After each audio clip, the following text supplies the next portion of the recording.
Welcome to the Global View on this Friday. Well, the US economy grew at its fastest pace in nearly 2 years in the third quarter, with GDP increasing at a 4.9% annualised rate last quarter, well above economists' forecasts of 4.3% growth. Consumer spending was the main driver, up 4%, with higher wages from a tight labour market helping drive that. Inflation pressures eased further with the Personal Consumption Expenditures Price Index, which excludes food and energy, rising at a 2.4% rate, the slowest pace in 3 years. However, disposable personal income increased 1.9% in the third quarter, well down from the 6.1% in the second. Well, US Treasury yields fell following the release of weaker than expected US inflation and disposable income data, supporting market sentiment that interest rates are at or near their peak. The yield of the 10-year Treasury note falling more than 10 basis points to 4.84% and the 2-year at 5.04%. Meanwhile, the European Central Bank has left interest rates unchanged, as expected. ECB President Christine Lagarde hinting at steady policy ahead, saying we have to be steady. The fact that we're holding doesn't mean to say that we will never hike again.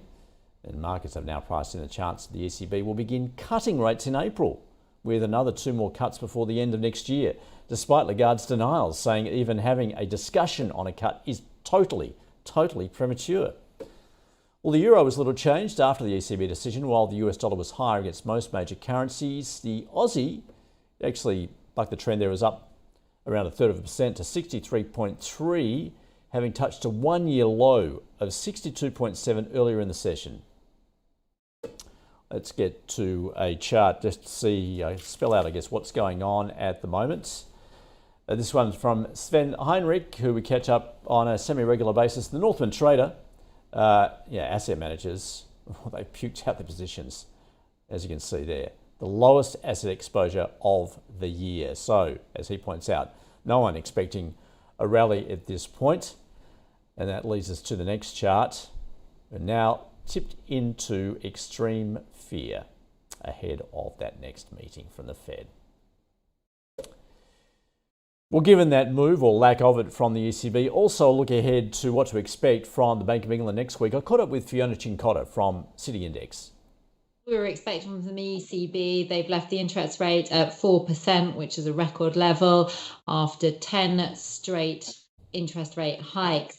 Now, there are a couple of reasons why they're leaving things where they are right now, and those, I think, reasons came across in the meeting. There was concerns highlighted over the growth, or the lack of growth, should I say, that we're seeing in the Eurozone. If we think, this meeting's come to a backdrop of really considerably weak data from the region. If we just think back to Monday, the PMI data that we had from the Eurozone showed that the business activity had contracted at the fastest pace in 3 years.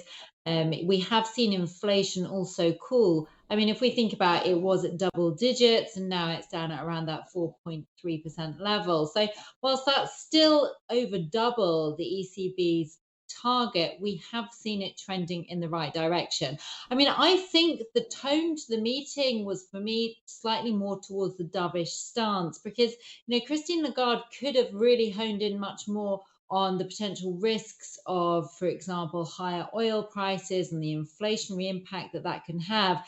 And she did mention it, but I don't think she really sort of focused on it that much. I do think there was much more focus on the concerns, perhaps, over weak growth in the region. And then we've got GDP data due next week from the Eurozone, which is expected to show that there was a contraction in the third quarter.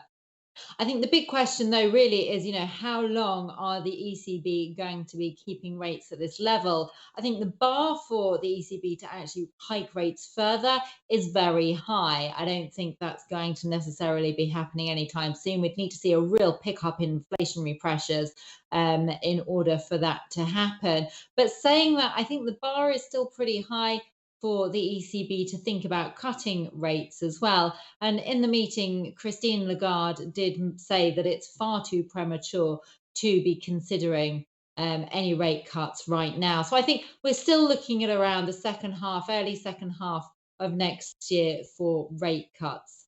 But the outlook is pretty gloomy for the region. Yeah, Fiona, I see, in fact, the market is now pricing in rate cuts to be start in April, with another 2 later in the year. But as you point out, Christine Lagarde pushing back against that. Yes, completely. She doesn't want to give up that the idea that there could still be high or sticky inflation, should I say, well into next year. And we heard that from ECB chief economist as well, in a speech just a few weeks ago, saying that he does consider that inflation could remain persistent and uncertain until well into 2024. So, I mean, the ECB is not ready to roll over yet and say that, they're going to be considering any form of dovish pivot, because also I think, there is that concern that it would undo a lot of the hard work that they've already done. So it does feel a little bit early, but I think as we move into the second quarter of next year, then we'll start to get much more sure signs, I think, from the ECB that they'll be looking to cut rates. Fiona, meanwhile, across the channel where you are, the Bank of England making its decision this time next week. And once again, the economy looking fairly anemic there at the moment. Yes, again, we have a similar problem here, In fact, probably worse because our inflation is that bit higher still. Our inflation here is still at around 6.7%. So it's still over 3 times the Bank of England's target level. But the outlook for the economy is looking rather gloomy. We've had the PMI data in again on Monday, and it showed that that we had a contraction in business activity for the third straight month. We also saw earlier this week, or sorry, late last week, that wage growth, which had been a real concern for the Bank of England, it was up at record levels, or the highest levels since records began, should I say. And we've seen that has actually eased off as well. As far as the labour market is concerned, there are some signs coming through that there is some weakness. We've seen the number of vacancies fall. So I think the Bank of England are going to be feeling a little bit cautious, particularly given the lag time. We know we've spoken about the lag time before, about the time that it takes from interest rate hikes actually taking place at the Bank of England and the impact being felt through in the economy. That does take quite a lot of time. It's expected to take between 6 months to 9 months, between somewhere around there. So, there's still a lot of the impact to come through. And as you said, the consumer over here is feeling pretty downbeat. We've got house prices are falling, retail sales are depressed. There isn't really that much to be excited about as far as the UK economy is concerned right now. And I think that might cause the Bank of England just to pause to see how these rate hikes are going to play out. And I think that's the other thing. The market's also starting to price in the idea that the Bank of England's peak rate could now be in place. And that's quite interesting. If you think about the level that we're at, which is 5.25%, that's well below where that 6% level that was initially being priced in, some months ago. And obviously the impact of that has been felt on the pound. The pound has really come down quite tremendously over the past few months. And if we think about the beginning of the summer, it was trading up around that 130, 131 level. Now it did actually, well, today it's fallen down to, we've seen it down to that 121, just below that 121 level. Fiona, obviously inflation, as you say, remaining a concern there, and also that economic weakness. What is the prospect of stagflation, do you feel? Yeah, I mean, that's a real concern because, I mean, unless we can get that inflation down, I mean, growth is falling into stagnation without any doubt. We could even be heading for a recession in the second half of the year, and inflation remains high. So I think that is a real concern and something that obviously the Bank of England is going to want to avoid at every cost. But at the same time, there is that fear of over tightening. And I think given the weakness that we're seeing in the economy right now here in the UK, I think that's probably a concern that's overriding at the moment. Fiona, of course, a very different story across the Atlantic in the US. Recession looking very unlikely at this point, given the latest economic growth numbers there. But also the fact, I guess, inflation's still in focus because the consumer is still spending.